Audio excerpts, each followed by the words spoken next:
Bom, dando sequência aqui no vídeo, a gente vai tratar hoje sobre a diretiva de loop.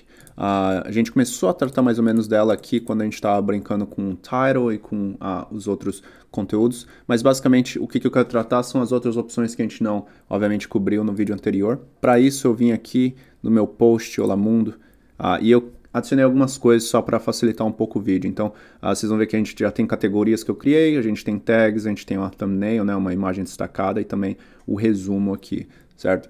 Então, o que a gente vai fazer? A primeira coisa, a gente vai começar a mostrar os grupos que são escapáveis e os grupos que não são escapáveis e os grupos de loop, certo? Então, se eu voltar aqui para o meu editor, vocês vão ver que eu tenho aqui o meu loop title e eu tenho aqui algumas colinhas. Então, eu primeiro vou copiar esses daqui, que são os não escapáveis. Então, se eu colocar tudo isso aqui, ó, vocês vão ver, primeiro ele está mostrando o ID, depois ele vai mostrar o autor, lembrando que o autor ele está relacionado com o display name do autor, né, ou do usuário nesse caso. Então, se eu vier aqui e eu mudar o meu display name de Devs Brasil para Ramon Villain, por exemplo, e eu atualizar, agora ele vai mostrar Ramon Villain ao invés de Devs Brasil, certo? A gente também, voltando aqui na parte dos posts, a gente também tem aqui a data, obviamente que a data é associada à publicação desse post, e a gente tem aqui também o thumbnail da imagem juntamente com o link da imagem. Eu acho que aqui faltou um parágrafo aqui, então deixa eu dar uma mudada. Agora a gente tem a imagem, o link da imagem, né, do thumbnail, e aqui o link do post por si só.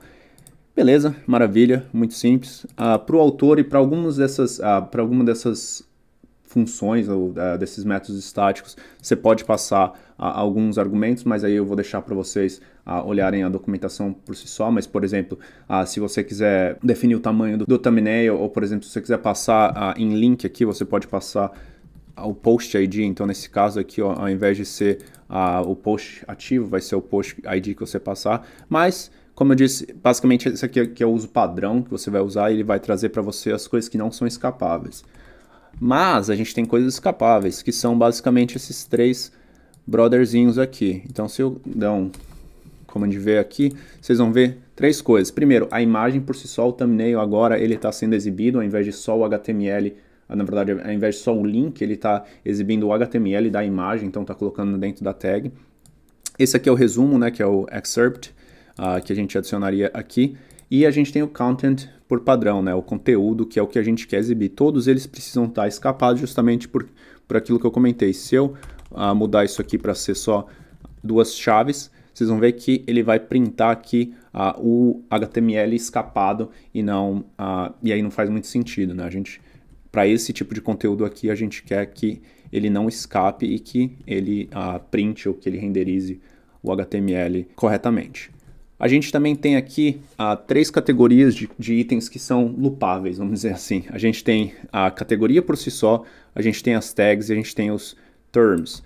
Por padrão, o WordPress ele começou com uma arquitetura diferente, onde tags e categorias eram 100% relacionados ao post e páginas e tal, mas com o crescer da infraestrutura, tudo meio que virou term, né? Tudo que virou tipo uma entidade única. Então, teoricamente, a gente não tem que tratar de todos aqui. Por quê? Você vai ver, ó, eu estou usando a category aqui e o category, na verdade, é um term. Então, a gente tem três opções. A gente tem as opções de category, tags e terms por si só. Mas terms aqui eu teria que passar o taxonomy, né?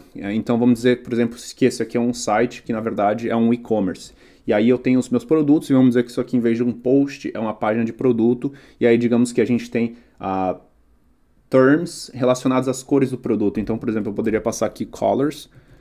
E aí agora ele vai puxar a lista de colors ou de cores para aquele produto específico, certo? Mas como eu não adicionei nenhum tipo de taxonomy customizada, a gente não tem terms, mas a gente tem tags, que nem a gente dá para ver aqui, que também são WP Terms, e a gente também tem o Category, que aí aqui ele também vai mostrar. Então, só para dar um exemplo um pouco mais bonitinho para vocês, a gente pode vir aqui e dar um cat name, certo? Então agora aqui a gente tem o sem categoria e teste também.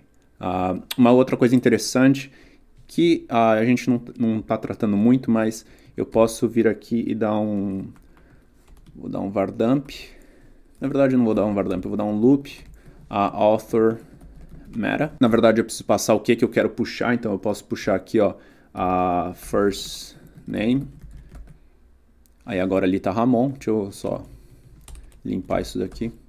Então aqui com author meta a gente consegue novamente, se eu voltar nas opções do autor, eu consigo vir aqui e no todos os usuários, Devs Brasil, eu consigo basicamente puxar esses valores aqui. Então eu consigo, eu acho que é e-mail, certo? Então e-mail, e é até engraçado que você consegue puxar a senha do usuário. Eu acho que é user pass, na verdade. Então aí agora, se vocês quiserem hackear o meu ambiente local e acessar a minha instalação do WordPress, aí vocês têm a minha senha basicamente. Mas enfim, esses aqui são as principais funções, os principais métodos que a classe estática loop ela traz para você, para a gente. Mas ainda tem 3 outros métodos.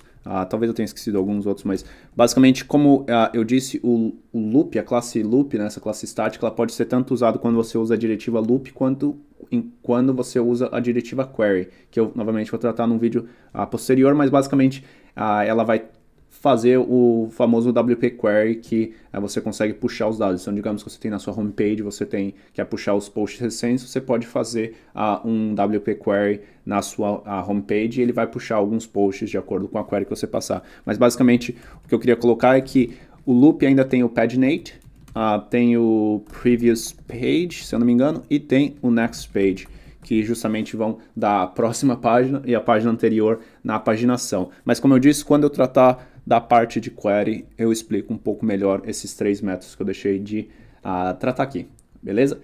Eu queria fazer só esse vídeo curtinho aqui para trazer esse conteúdo para vocês, espero que vocês tenham gostado, e agora a gente já consegue não só exibir uma página do WordPress com o Themes, mas a gente também consegue adicionar o conteúdo e exibir as informações da maneira que a gente quiser, porque a gente tem o controle de quais classes, na verdade, quais métodos dentro da classe loop que a gente precisa chamar para exibir os específicos dados, beleza? Espero que vocês tenham gostado e vejo vocês no próximo. Tchau, tchau!